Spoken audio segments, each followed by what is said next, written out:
yesterday in the faculty Good morning, everyone.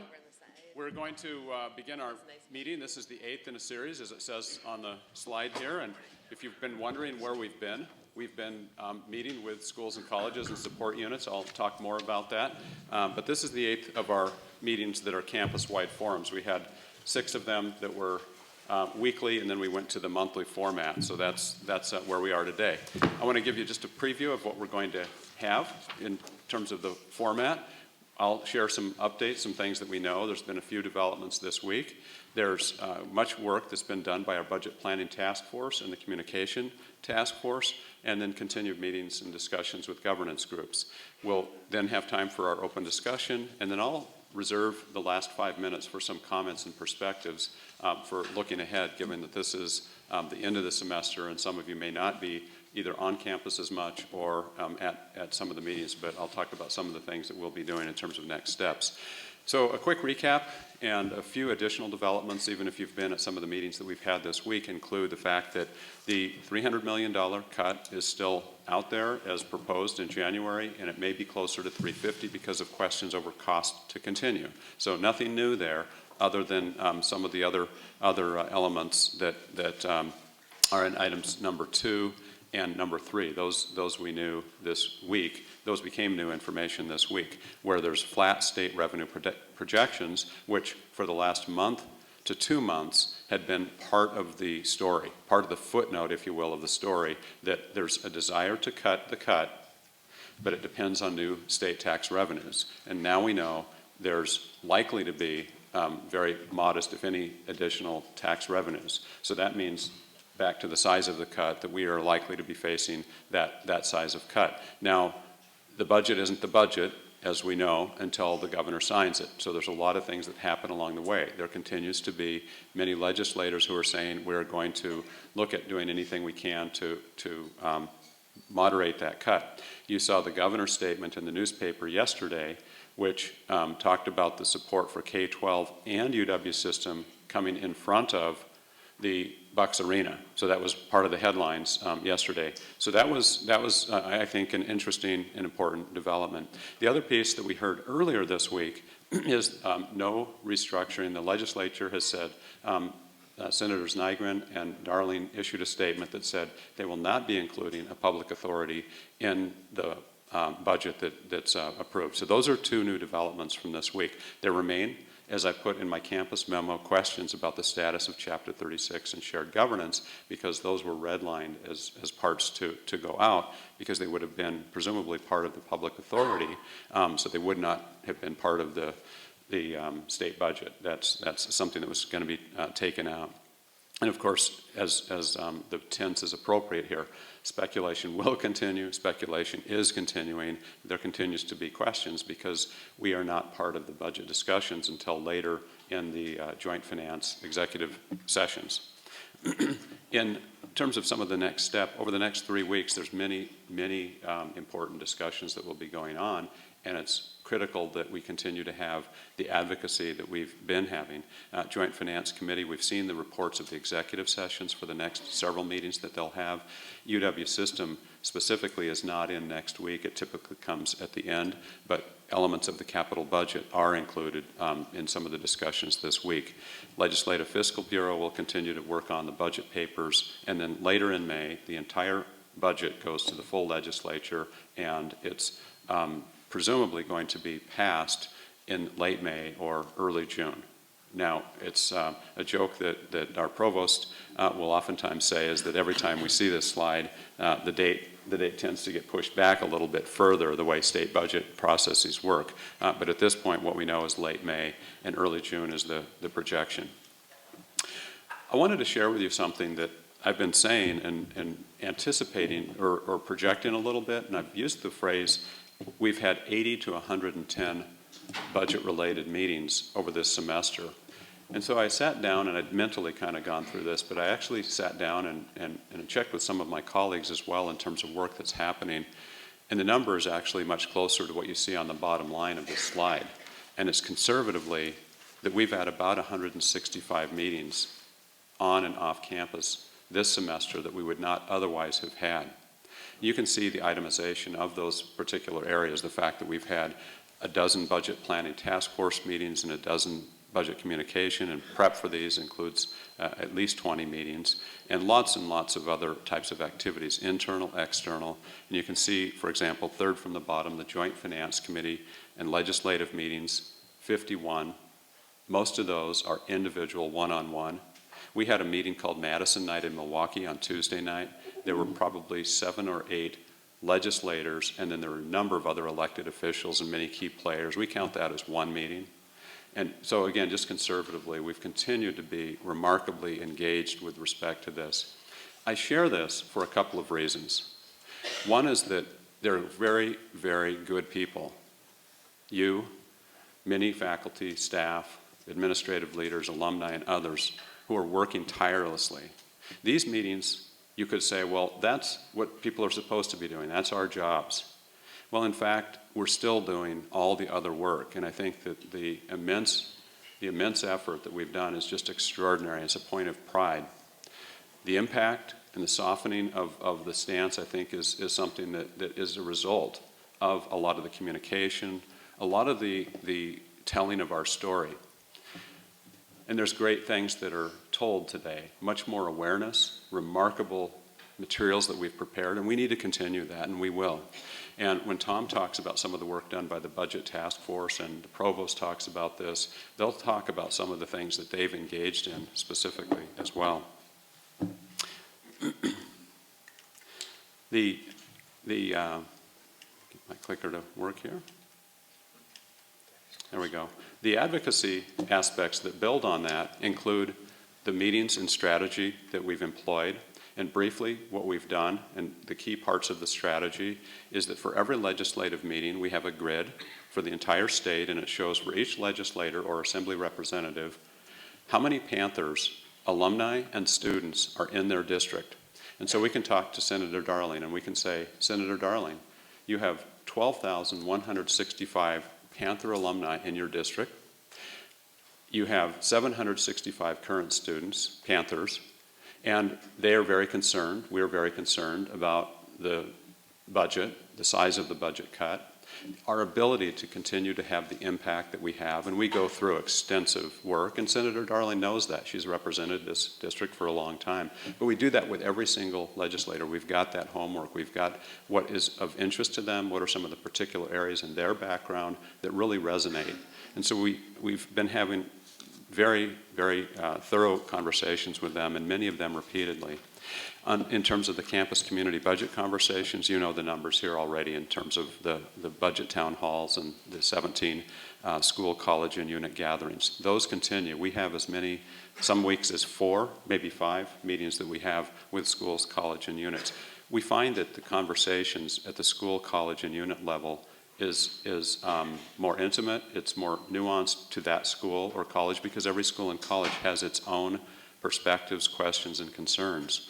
And there's not one area that's not concerned about this in terms of the size of this. Lots of different updates and advocacy messages, lots of things that we've been doing. I'll show you some headlines here in a moment. And it's remarkable what is online. And if you haven't looked, if you haven't shared those pieces, I strongly encourage you to do that. There's a lot of very powerful information. I meet with different groups, many of whom are either foundation members or different groups, award recipients, and lots of things where we have a lot of UWM people, faculty, staff, alumni, donors, others in the community. I share facts about UWM, and every time people say, I didn't know this, I didn't know that, can I get more information? And I share with them the online resources that we have. But even among our friends, even among our family, we don't have as good information out there as we could have. So this is an important opportunity for us to continue to share that, and it is a remarkable story. We continue, as the message goes, to continue to talk about how we engage in our community and transform lives, and I'll talk more about that in some of my closing comments. I mentioned earlier some of the headlines, and this is a small sampling. We could fill 4 or 5 slides just like this in terms of the advocacy that this campus has led. Many, many groups, our students, where they have been active, our faculty, our staff, the leadership of our campus, many folks on our behalf. I encourage you, for example, to take a look at our campus website, and on that website what scrolls through is the transformative engagements, the ways that we engage, and you have individuals from Michelle Bria, who's the president of Journey House, one of our alumni, to Tim Sheehy, who's the president of the Milwaukee Metro Association of Commerce, to Dan Bader, which he's the president of the Bader Foundation, which is the largest major philanthropist that has supported UWM over the years, and they all talk about the ideas that we know about the transformative effects that we have in the community, on individuals, in the larger region. So, in summary, for my comments, we will continue in this last 3 weeks to keep the push. We'll hold the line. We'll continue to engage our stakeholders. We have 4 or 5 additional meetings lined up in the next week alone with legislators. We have a call that we may be having as late as this morning with some other key legislators. A lot of this has been changed because of some of the other developments around the budget. It's quite hectic right now. And the messages include these 4 points. We need to reduce the cut for us to continue to have the positive, powerful, transformational impact that we've had. We encourage legislature to continue to look at flexibilities, the types of things around purchasing, bonding, HR practices, and other activities that we have sought for decades to have in terms of streamlining some of the processes, to support a dedicated funding source so that we don't have some of the volatility that we have, and to preserve Chapter 36 and shared governance. Academic freedom, tenure, indefinite status on this campus, all of the tenets of Chapter 36 are critical. We will continue, as I mentioned earlier, to focus. The next 3 weeks are critical. Urgency absolutely remains. So I'll now shift to our work, and I believe Robin is going to share the Budget Planning Task Force recommendations.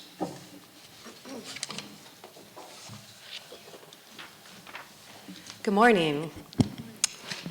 All right, I'll keep this fairly brief because we've covered a lot of this before.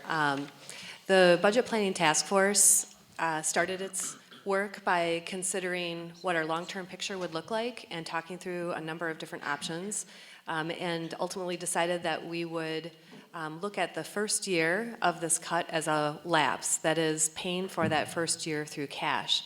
That does not necessarily mean paying for the first year of the cut through our balances, which we know are very low and we have less than $1 million in true reserves, but rather through temporary savings that can be achieved through our cost containment measures, such as delaying hires and salary increases, delaying not taking non-essential travel, and other temporary measures, including the results of our voluntary separation incentive plan.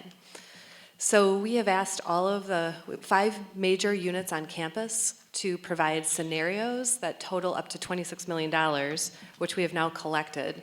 At the time that we allocated out these scenarios, totaling $26 million, we had very much hoped that the ultimate cut would come in far lower than $26 million. Unfortunately, through the more recent developments, it looks like we may be on the high end of that in the cut as it's ultimately allocated. And so we are currently going to be planning for a cut in the first year of somewhere between $23 and $24 million. So the cuts have not actually been allocated out at this point. These are just targets that we have been asked for scenarios. The Budget Planning Task Force is going to be meeting next week for 4 hours to start our work and evaluating the scenarios that have been provided. And we will be looking at those scenarios line by line, looking at what is the proposed cut that would fill that hole and what is the impact on the campus. And we're going to be starting to evaluate and making some very hard decisions about where would be the first areas to be cut and then moving on down. When we started our work, we considered the option of furloughs, and after taking input from a number of different people across campus as well as the APBC, we decided that that was not an optimal solution for many reasons. It's temporary at best. It's limited in what we can recover, and so we've deferred our consideration of that. As we work through our one-time lapse scenarios, depending on what the cut ultimately is and how large it is and how much we can recover from other sources, we may need to talk about furloughs again. It's not been brought back on the table yet, but it's sitting out there. It's not something that we've wholly excluded, and it really depends on our overall assessment of the impact of our various options. For FY 2017 and beyond, we will have a better idea of the actual permanent cut in the next 2 months. Now, I will note that every campus budget forum, we've had that statement out there, and we haven't changed the 2 months. It hasn't shrunk because the date keeps getting pushed back. But we will know the cut around July 1st at the latest. And we're using this first round of assessing the one-time lapse as practice for then immediately after that digging in and looking at the permanent cut. We've asked all the units on campus to provide 5% and 10% scenarios for those cuts. We originally had an earlier dates. We've now extended that time frame to June 5th. And once we have that information, and we'll be considering those and the impact of permanent cuts. Simultaneously, the Budget Planning Task Force is also working on a way to solicit with a little bit more formality ideas for bigger cross-unit ideas for efficiencies and perhaps consolidation, and we will be introducing to the campus news of that soon. And our intent is to bring those ideas in simultaneous with looking at the 5% and 10% scenarios that we receive from the units as we evaluate how to apply the permanent cuts. We still have a lot more questions on the permanent cut side because we're a little bit up in the air. That looks like the public authority is dead, looks like the budget cuts may stay at their maximum level. There had been new sources of revenue identified with the public authority as well as additional costs. And without seeing a replacement bill, it's very difficult to determine exactly what we can do in future years. So we're also waiting for that information, and we'll take that into consideration as soon as we have it. That is it for me.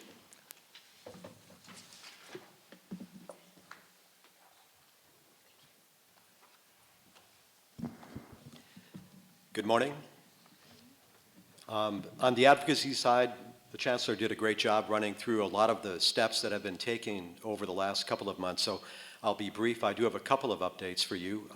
Looking at the screen, you'll see one of the best examples, I think, of the results of telling our story and telling it effectively. This is an ad that the Business Journal ran this past week, a full-page color ad actually donated by the Business Journal. Mark Sablejack, who's the publisher, is a member of our Board of Visitors, and we've talked a lot to our Board of Visitors about the impact that the upcoming cuts could have on our campus and the impact it will have in the community. And he was so focused on that story that he said, we need to step up and we need to help communicate that story to the rest of the community. So the ad features quotes from both the Chancellor as well as from Tim Sheehy, head of the Metropolitan-Milwaukee Association of Commerce, talking about the value and the impact that UWM has on the community. So again, just one example of others stepping up to help us tell our story. In terms of other messaging in the recent past, since our last meeting, about a week ago, we encouraged all of our alumni who are in our electronic database to become more active. We sent out an email through Adrian Bass, who is the head of our Alumni Association, actually going to over 50,000 alumni, of whom we have active email addresses, encouraging them to now make that final push. And it really is an important message for all of us to share, both to act on ourselves and also our friends, our neighbors, and others we know who are like-minded in this, to begin, if they haven't already, contacting those 16 members of the Joint Finance Committee, because that vote is just around the corner on the UW budget. Also, along that line, we're encouraging people to continue to share the stories that we share with you each week in terms of the updates, talking about the impact and the value that UWM brings to the community. As you know, each week we send out the listing of the 3 top stories that focus on our research, our service, the teaching, and the impact that we have here. And all you have to do is go and touch the button to post it to your Facebook account or to use Twitter to go ahead and broadcast it to your network. It really does make a difference when you begin to amplify the voices that we have here on this campus. This past week, the Wauwatosa City Council approved a resolution following in the footsteps of the Milwaukee Common Council, a resolution asking the legislature to restore funding for our capital projects, in particular the investments that we're making at our research park out in Wauwatosa. And also the UWM Foundation Board received a message from Chris Fiasco, who's the president of the board, this past week, encouraging them to reach out. This is a great group of about 30 very influential citizens here in the Milwaukee area who support our foundation with their ongoing service, encouraging them to reach out to legislators. Just a couple of other items to share this morning. Our infographic team continues to be very, very active.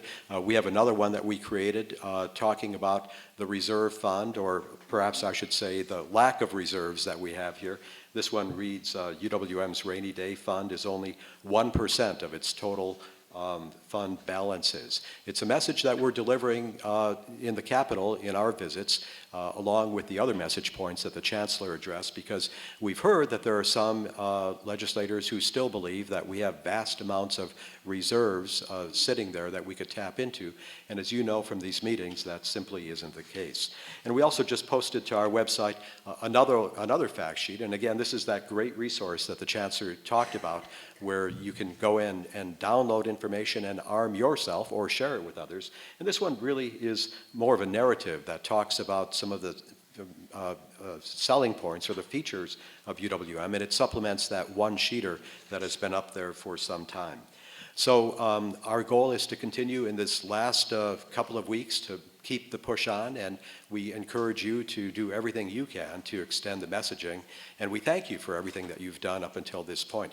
I should note that this coming Wednesday, Chancellor Mone and Chancellor Blank from Madison will be the featured guest at a WisPolitics luncheon at the Zilber School of Public Health. It's an ongoing speaker series that UWM has sponsored for the last several years.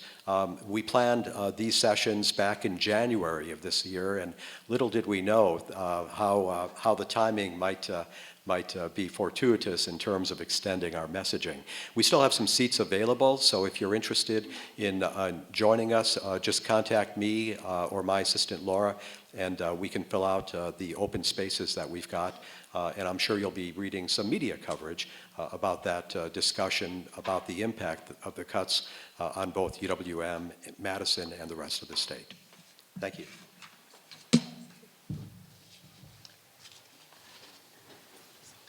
Thanks, Tom and Robin. Now, I was remiss in not introducing our complete panel here. We have some new faces and representatives. Mark Schwartz is out of state right now, so he's not able to join us, but we have our new Student Association President, Mike Sportello, over on the side here. You know Tom, Robin. We have Jolie Erden, our Senior Legal Counsel. Randy Trumbull-Holper is here representing classified staff, and Johannes and Kate Schultz is representing our Academic Staff Committee. And at this point, I'd ask them if you have any comments or anything you'd like to put forward, any perspectives you have on where we are with regard to the budget, communication, or other activities. Sure. Hi, everybody. Can I get a quick show of hands of who here is a student? Wonderful. I'd like to first thank you all for coming out. I know it's not the most inviting environment for students, and that's something that we're really working together in the recent conversations to change. So thank you for coming, first of all. I'd also like to follow that up with we are engaging as a student body with the administration, with the faculty and staff in those deeper conversations of making sure that the student interests are protected. So I assure you, we're doing our part. If you'd like to talk after, I'll be free. So thank you for coming. Thank you, Mike. Okay. Randy. We don't have much of an update, but Classified Staff Council Executive Committee continues to meet weekly surrounding the budget, as well as meeting weekly with the classified staff councils from around the state via Skype. And if you have any questions for classified staff council, I would email uwm-csac@uwm.edu. So that would be an example of, we did not have that in our list, Randy. So that's an example of another 10 to 15 meetings that are occurring that I mean, it's just a tremendous amount of effort that people are putting in to understand, to process, and to really be able to digest and help make decisions with regard to the work that's underway. Thanks. Kate. The Academic Staff Committee has been very involved in action and advocacy regarding the budget decisions. We're represented on the Budget Task Force. We meet weekly as well to talk about a strategy for representing the interests of academic staff. We've met with Chancellor Mone. We met with him on Monday. We meet with Provost Britz in a few weeks. I would just say, given the legislative timetable, and as Chancellor Mone mentioned, that we're sort of in the final stretch, I would invite any academic staff member who is at all interested in action and advocacy to get involved. There's an academic staff senate meeting next Tuesday afternoon at 2:30 in Engelman S 195. There's also a standing committee of the academic staff senate called the Legislative Subcommittee, and that is an open committee. Anyone who's interested in participating is certainly encouraged to do that. I see a lot of colleagues of mine from the Legislative Subcommittee here this morning. We're meeting later this morning, I believe at 10:30. Anyone who is interested in getting involved, please do either come to see me after this event or email the Academic Staff Committee or Sarah Morgan, who's the chair of the Academic Staff Committee. We really do urge any academic staff member who's interested in getting involved to do so. We are the largest group of employees at UWM, academic staff, and we really want to, as Chancellor Lujack mentioned, as Tom Lujack mentioned, amplify our voices, and really this is the time really to start amplifying our voices. I apologize. Thank you very much. How fast things change. Wow. If elected, I choose not to serve. The target moves. Sorry. That's okay. Johannes, I don't know if you had any comments you'd like to make? Okay, great, okay. As you know, our provost serves as the co-chair of both the budget planning and communication task force, which provides an important liaison given the way that work goes. And on the communication front and on the continued communication advocacy front, my UWM radio show taping came out yesterday, and if you haven't heard that, it comes out again on Sunday. It's aired again, and then those are also archived on the UWM radio station website, so you can always access those, and they go back over every month, and you'll see the content and the tone and the change in tenor, of course, as the budget deliberations have occurred. So we now have time for questions and any perspectives that you would like to share. What I'd ask you again is, as you come up, there's a microphone up front, and just let us know who you are, and we'll want to have ample time for all the questions that are out there. Good morning. Morning. Jasmine Allender. I'm an associate professor of history, director of urban studies, and a faculty senator. I've got 3 points. The first one is around rhetoric and messaging around the budget. In yesterday's Journal Sentinel, there was an article that Governor Walker suggested that the $300 million cut was only manageable if the public authority that he had proposed was going through. Let's just put that aside at whether or not that's possibly true. Let's pretend it is. And if that's the case, then rhetorically, we can use that to say, look, if the public authority indeed is dead, this cut's not manageable. So in terms of some of the messaging, it could be useful. Number 2, Chancellor Mone, you raised this, Chapter 36. We have to just keep, this needs to be our mantra right now, Chapter 36, Chapter 36, Chapter 36. It's not just about shared governance and tenure. It's about protections to Downer Woods. It's about protections to scholarships for underrepresented students. There are a whole host of things that were axed out of Chapter 36 when we got that first proposed budget. It's absolutely crucial that that get restored. Finally, in terms of the budget task force, I mean, obviously this is all happening. It's going to unfold for a campus during the worst possible time of the year, summer, right? When so many faculty and students are gone. So this is going to be particularly a challenge for the budget committee to be transparent. The students that came to the faculty senate meeting yesterday raised many good points, including their desire for transparency. And I'm sure everyone on this campus shares that same desire. The problem is right now, it feels like there are already pretty significant cuts happening at the unit level, and without any clear sense of how those cuts maybe fit into a broader picture. As a faculty member, I feel like I'm going to one meeting after another that feels a little bit like a funeral for one unit or another program. So for example, I'm on the advisory council for the Center for 21st Century Studies, one of the oldest humanities centers in the country, one of our centers of excellence. Literally the only thing that I had heard of before I came to UWM as something that was important about UWM. That center is facing an extremely large cut, much more than the 5 and 10% scenarios that the rest of campus has been asking for. So in one budget session, I fear that there are smaller units like this unit that's particularly crucial for anyone involved in the humanities, that we will just wipe away these legacies that have taken decades for us to build on this campus. So, for example, if the center, if C21 is cut in the way that's currently being proposed, I think that we will have to rename the current year. So we're going to go from the year of the humanities to the last year of the humanities. We need to ask ourselves if that's really what we want to do. Thanks.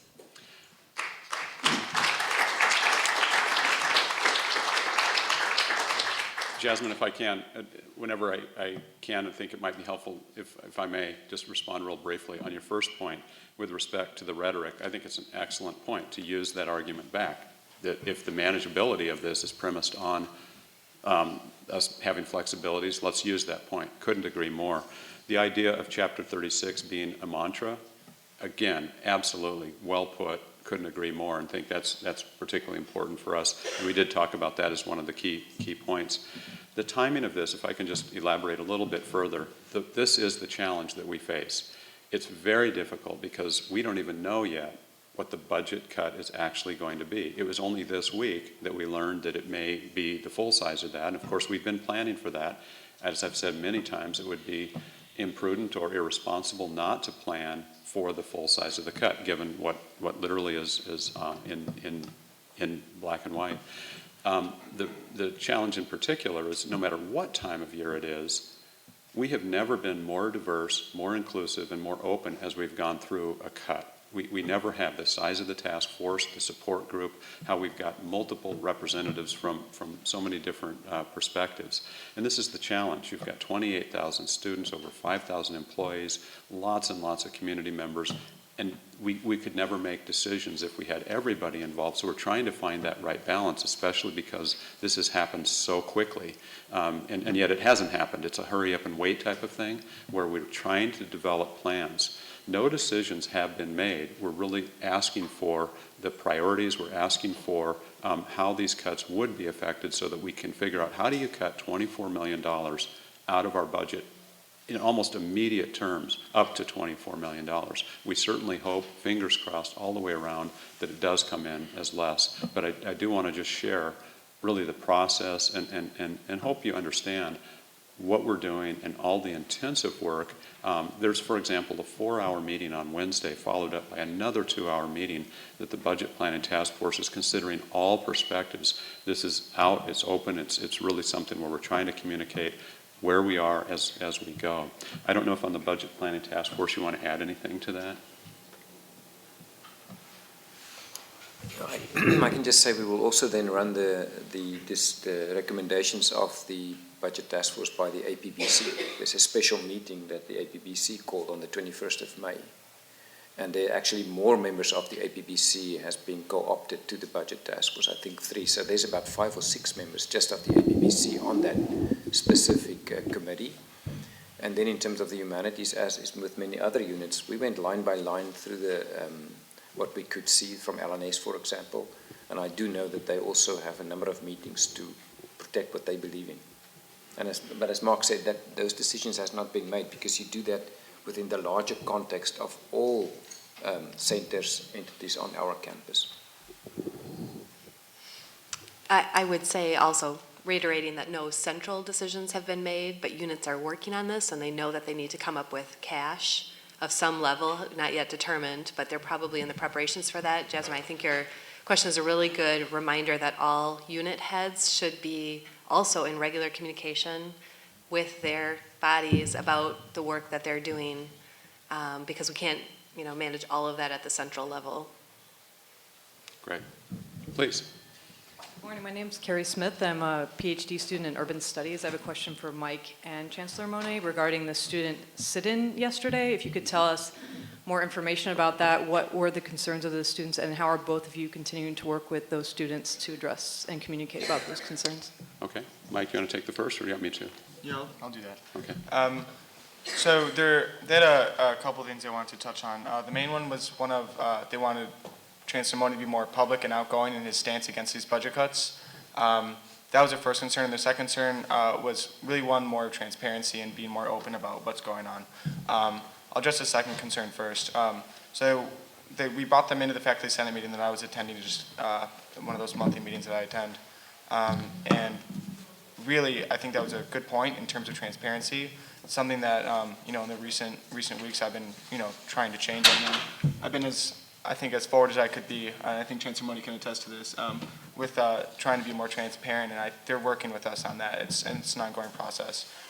There's also a really good dialogue with those students that sit in about how these decisions are made and moving forward, how we can work together in this. And then I met with them afterwards, and I believe a different faculty member earlier in the room can attest to this, as well as the provost, to really discuss how we can meet in the future to really discuss how to move their opinions forward and really communicate those higher up. So we're setting up a meeting with that. We have all of each other's contact info, but those are the two main concerns. Does that answer your question? Thank you, Mike. Good job. I'll add a couple things. When I met with the students, first of all, we had the students come over and address me in the Faculty Senate meeting, and I responded to their points. And then I met also with them in front of Chapman Hall and explained further and went through many of the same points that Mike and I just discussed in the Faculty Senate. The additional aspect is that we talked about not just meeting with the students this coming week, but also having a student town hall that would be in addition to other town halls. The students suggested in the fall to do that very early in the fall because most students are not here during the summer, but we will do that early on in the fall in terms of having a student town hall, and we'd invite, of course, the entire campus as well. So I think those are the main points. Okay. Yes? Hi, I'm Nick Fleischer from Linguistics. First of all, I would just echo everything that Jasmine said about Chapter 36 and about C21, and I was encouraged and heartened to see that advocacy for Chapter 36 is one of the top priorities. Obviously, with the death of the public authority proposal, that it's absolutely crucial. So that's good to see. One thing I'm curious about is the specific kinds of advocacy that you're doing with legislators right now. That you and other system leaders are doing. With no new revenue announced this week, the governor and legislative leaders immediately came out and said that we're going to restore the cuts that were proposed to K-12. From the reporting that I read about it, what it seems like is that those funds are being restored basically through an accounting trick, not through any new money. And there seems to be no such accounting trick that can be used for the UW system. It's a much larger amount of money and so forth. So I'm wondering what, if any, kind of advocacy the system is doing to get new money into the state. The Wisconsin Budget Project has, some good information on this. Things like accepting the Medicare expansion, scaling back some tax breaks that are scheduled to roll out, and so forth. I know that some of the legislature have said they don't want to do that, but there needs to be new money in order to soften the cut. So I wonder if you can say anything about what specifically you and other system leaders are doing to try to get new money. Yeah, that's a great question, and you're very specific and know exactly what the issues are. The message that came out, because you referred and talked about system, I'll first talk about that. Ray Cross came out and talked about the continuing meetings that he's having with legislators exactly on this point, that we need to continue to try to open up and find new ways for there to be additional revenues. I don't think there's a lot of appetite for going back and changing the larger tenets, so the question becomes, where do we get additional monies? I'll ask Tom to speak to this too, because I know, Tom, you've had some discussions this week with legislators, but we're making the case for UWM in terms of we can't say, it's not really our call to say where you would find that money in the budget. That's really a larger legislative discussion, and they have their larger budget. But we can advocate specifically for the UWM pieces. We can advocate for why and how we're answering the question, what are we doing to make a difference in the state, much like what I hear from legislators all the time. They'll pick cities such as the Twin Cities or others in terms of making a difference in that region that helps them. So this is much of the argument that we're using, that if you want to continue to make a difference in terms of whether it's regional economic development, whether it's the fabric of communities, whether it's the employer or other aspects, you really need to continue to help UW-Milwaukee. And we talk about this in terms of the students that are affected, the careers, and lots of aspects like that. But given the news this week, the specific tack that we're also working on is trying to get meetings with legislators. We, in fact, have a call that we're trying to get with a number of friends in the community that have been supportive of UWM, and that's the call that I was referencing at 10:30 this morning, to talk about, in light of the news, it is a scramble, and the words that have been described as it is going to be very ugly for the next few weeks, because everybody now, in light of the no new revenue, is asking the same exact question you are.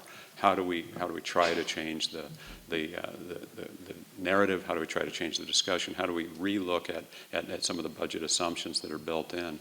But the problem is that's always been the footnote. The big story has been mitigate, moderate the cut. The footnote, very end of the story, is all premised. When I've met with all Speaker Voss and others, they've always said we want to restore funding. K-12 has always been the front end in front of a lot of folks. That's always been a priority. And whether we're second, third, or fourth has been the big question. We will continue to talk specifically about the tactics and strategies that UWM might benefit from. So, Tom, more specifics on that? The one thing I would add is one of the reasons I wanted to show that slide of the newspaper ad and why I thought it was so important is because it's not just us telling our story. Realize that every state agency and every group that benefits through investments that come from state spending are in there right now fighting and scrapping. And sometimes it's viewed as self-serving. There are people, who say, okay, of course you're going to go ahead and speak to why you are more important. I think what we've been successful in doing, and we are pushing to do much more of, is to make sure that the people who live in this community, who run businesses in this community, who run the schools in the community, step up and are our allies in making the case for us. It's that third-party advocacy that we believe is most effective with legislators. So when you have the head of the largest business association saying, if UWM is not supported, it hurts our interest, that becomes a message that leaves, I think, a greater impression than if it were just us telling that story. So we're beating that drum every day. Thank you. Good morning. I'm Bob DeVita, adjunct faculty, lecturer at the Lubar School of Business. I know some of you, Tom, Mark, Johannes. I'd like to offer two perspectives and recommendations. One is, I think the notion of ugly, Mark, is exactly spot on, and I think we have to embrace that. I'm proud that the UWM has, I didn't know that, the most veterans in the state, 1,700, I believe, of us.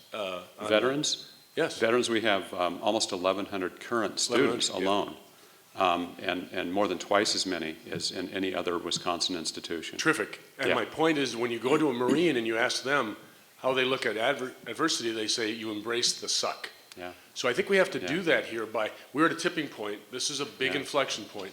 And we have to do, in parallel paths, the first path is do exactly what we have to do.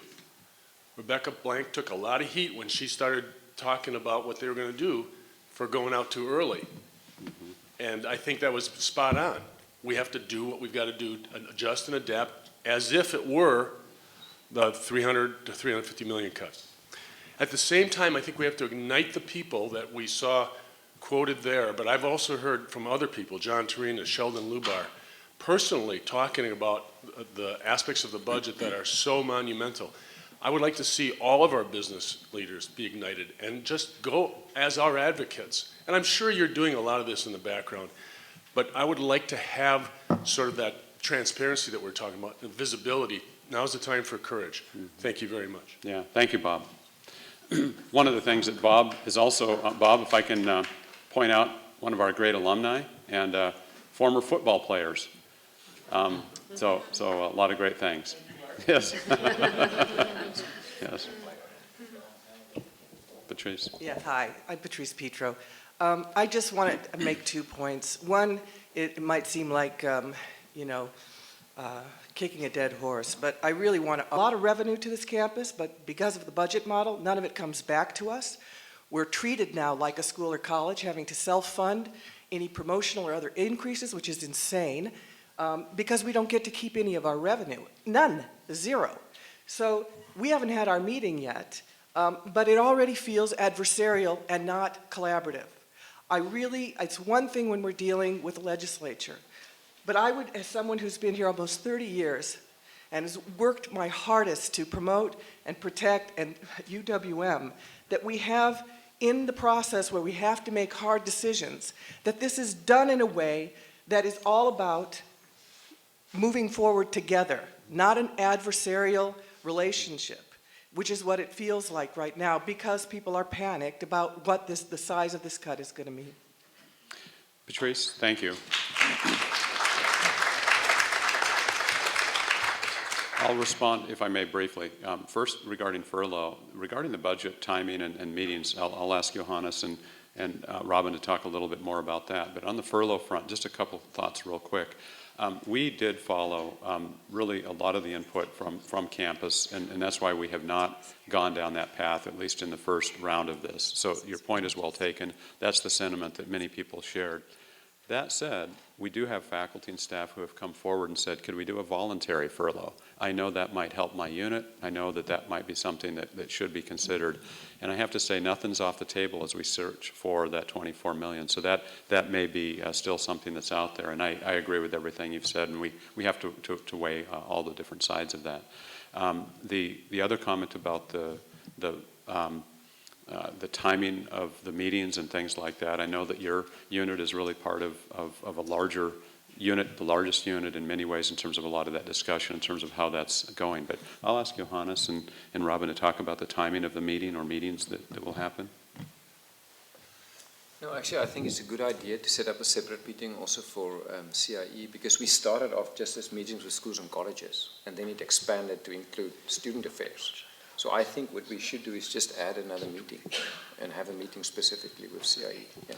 But I think there's, Johannes, just not to vet this out, I think what Patrice is talking about is the actual budget meeting around some of the discussion and decisions around CIE, not a CIE meeting. No, we meet this week, I think, early next week. Patrice and I have a meeting, so then we can follow up on the details. Okay. Because CIE is more on the 5 and the 10% scenario planning following.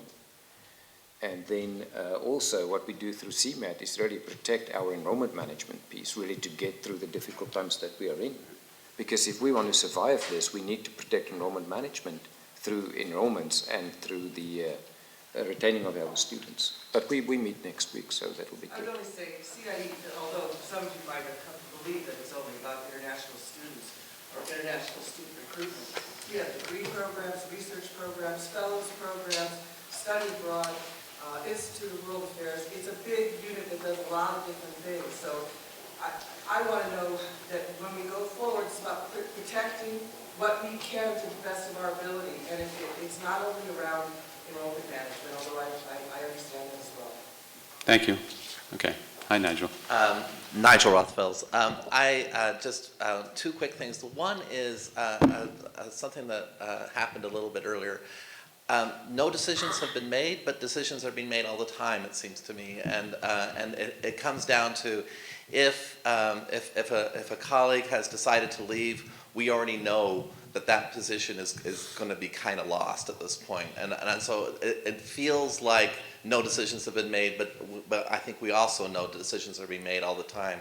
And we're all planning, I know in my unit we're planning to have less support next year, and so those decisions seem like they're already being made. So I wanted you to be aware that that's in our morale issue right now. Second thing is, I would like you to comment about this word which has disappeared, and I don't know, maybe it should have disappeared, and that has to do with making strategic cuts. And maybe what we're doing now is just, spreading the pain across the board, and that's what's going to happen. But is that still in your calculus at all, or are we away from that? Thank you. Thank you, Nigel. The issue of strategic cuts is still in the calculus. We are, right now, when we talk about these two issues actually come together, both your first and second point. The first point is that we're basically collecting a lot of information from schools and colleges, centers, to look at how we can be strategic and what kinds of cuts would be made where. We can't do that in the short term very effectively, though. You really need more time. Nigel, you know how long you were intimately involved with a lot of the work on the research side for the better part of 2 years for us to develop a strategic plan for the campus. So for us to, in short order, make a cut that is specifically strategic, given that we don't know the size of the cut and the fact that it's July 1, it's just impossible to operate in that short term of a focus. That said, we are especially doing what we call fast following. The deadlines, it's not like we're waiting till next year to look at year 2. We're just trying to get in a way to find in a lapse mode immediately, how do we find $24 million in available cash? So that's why we initially implemented that very fast hold off on positions. We will, and you see recruitments that are still happening for key strategic, usually enrollment-related types of decisions or vitally important class sections that need to be covered, staffing around those types of things. So that's just a comment on that. Bruce, this will be our last question because I'm going to make a few comments at the end and we'll wrap up by 10. Yes. Bruce Fetter, UWM Retirees Association, no longer a state employee.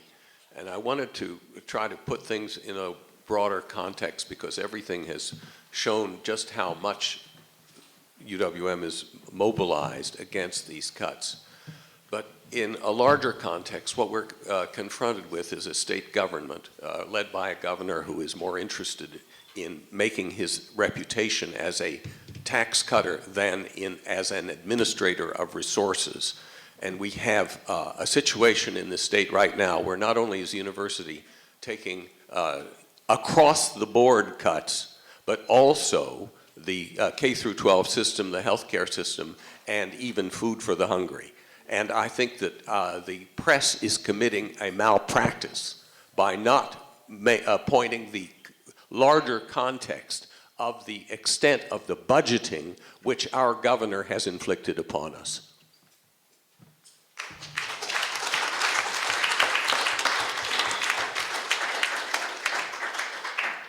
Thank you, Bruce. The final comments that I would make, and let me first of all thank you all again for being here. Thank you for your questions, your comments, your concerns.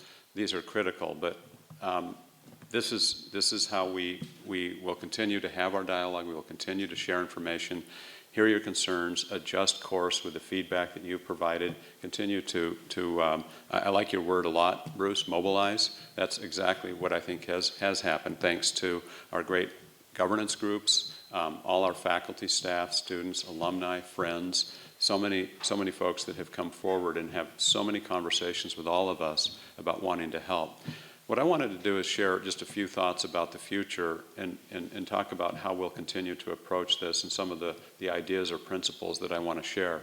Some of you know that I've worked for the better part of the last 3 decades with all sorts of different organizations, from whether it's private medical schools, other types of academic institutions, and many for-profit and nonprofit companies around change, transformation, facing decline, how do organizations turn around. And I just wanted to share a few observations for what they are worth. One is that human nature, and all of us know just absolutely how painful, how difficult any kind of change is, positive or negative. We know this from stress, studies of stress. So this is most difficult for us because this is being done in many ways to us. This is not something we decided. This is not a course that we've charted and said, we think this isn't appropriate. We're responding to some larger environmental forces that are happening nationally. There's 8 states that specifically are disinvesting, but more fundamentally, higher education is having a huge challenge in even those states that are not known as the disinvestments. There's major issues that are going on, changes in legislature, changes in even, it doesn't matter, it's both sides of the aisle. These are huge. And I would point out that Wisconsin has a 15-year trend of declining support for higher education, this particular cut is the most acute. It's 3 times larger. So we have to put that in perspective. This is incredibly difficult. Nothing like we've ever faced before.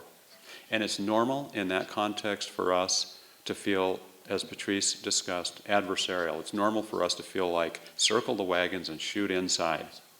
It's not the way it's supposed to work. It's not the way we're going to be as successful as circling the wagons and recognizing that we, working together, can make a huge difference. We have to.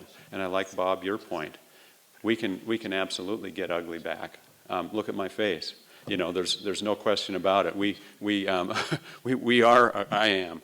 So no question about that. But the challenge is real.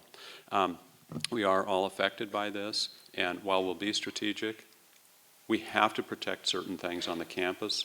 I've said this every single day. I've said it on tape and interviews, and I'll say it again. We are here for students. We have to continue to focus on student success. Research is critical because of our mission. We're an access and research university. That's what distinguishes us. But we have to protect those areas, and we have to look at ways in which we can continue to focus on our students. We need to think and act differently, though. You cannot absorb a cut like this and be the same.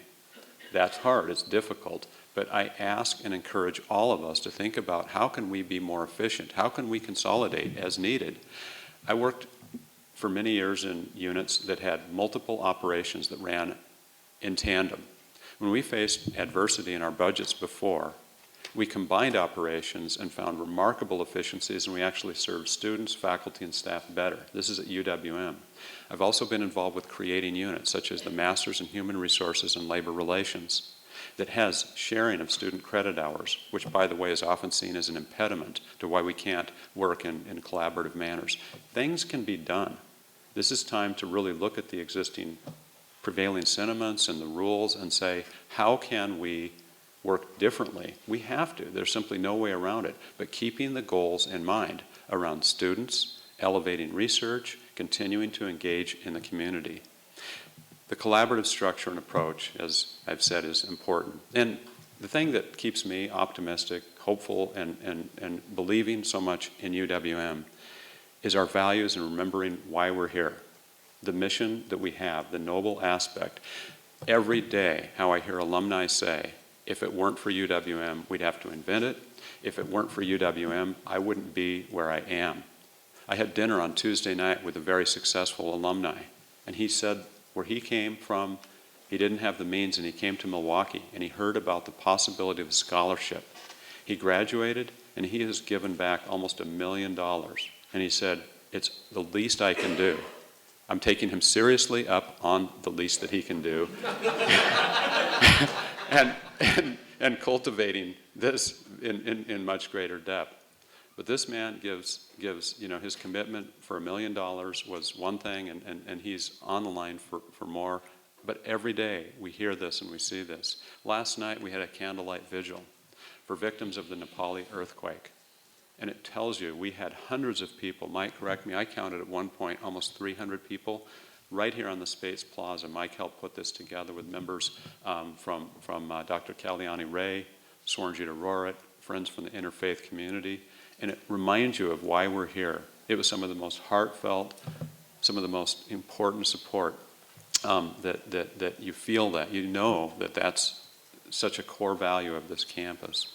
The positives continue. I've had the fortune over the last month and a half to meet with probably the campaign cabinets as part of Vision 2020 for most of the schools and colleges, and the people who are coming forward, the volunteers in the community who want to help us, is so heartwarming. These are some of the most powerful, supportive experiences. And I have to tell you, for our capital campaign, which has a $175 million goal, and we're well into that, we're still in the quiet phase, it's going to be a great campaign. We're going to be very successful.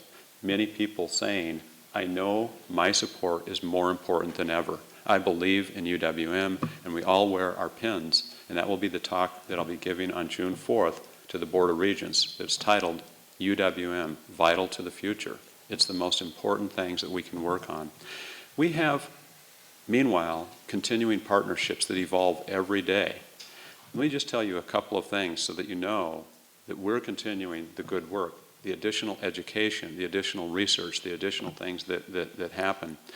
M cubed, you see this here, and some of you are familiar with that term. That stands for MPS, MATC, and UW-Milwaukee working together to increase the pipeline of successful students that graduate from our 3 respective institutions. We represent the 3 largest Wisconsin-serving student populations in our respective categories. K-12, there's nothing larger than MPS in this state. MATC, 40,000 students. There's no single 2-year campus that serves as many students in the southeastern Wisconsin area in the larger state. UWM serves more Wisconsin students even than Madison. You put the 3 of us together, and it's very powerful. But it's important to recognize that with the new leadership and the commitment that we have made to each other, we are committed to making our students more successful and engaging in much more for our community. We're having our first discussion, public discussion with Dr. Driver from MPS, Dr. Martin from MATC, that will be Wednesday night, this coming Wednesday, 5 p.m. in the Golda-Meir Library. I'll also be asking my colleagues, Vicki and Darian from MATC and MPS, to join us at the Board of Regents. I should say I've already asked them, they've agreed. They'll be joining us at the Board of Regents, and we'll be sharing even further details, and we'll talk about our process and our planning. This is incredibly important for the region. At MCW and Aurora, it's not on here, Children's Hospital, Milwaukee Fire Department, and 4 other fire departments, we have engaged in additional new partnerships, each one of them building on the success that we've had in the past. Some of them that involve persons of color, students of color, having career opportunities in healthcare. In the MFD, the Milwaukee Fire Department, and 4 other municipal fire departments working with our College of Nursing and the Medical College of Wisconsin on a community paramedics training program. Immediately, Madison Fire Department said, when can you take the next cohort? This is EMT training that's delivered on the front line. We could talk about our nursing, our education, our urban studies, and on and on and on. It's just remarkable what we do. So, last slide. What's coming up? School-college unit meetings continue. The provost referred to that, and we'll continue to have those. I've mentioned earlier the Board of Regents meeting and intensive planning, as you know, in terms of how, in a compressed time frame, we'll take the information that's being gathered and make the best decisions for the long-term interest of UWM. That's what's always out there. This is not particular to any school or college. It's the long-term best interest of UW-Milwaukee. With that, I want to thank you again and look forward to seeing you in the near future. Thanks.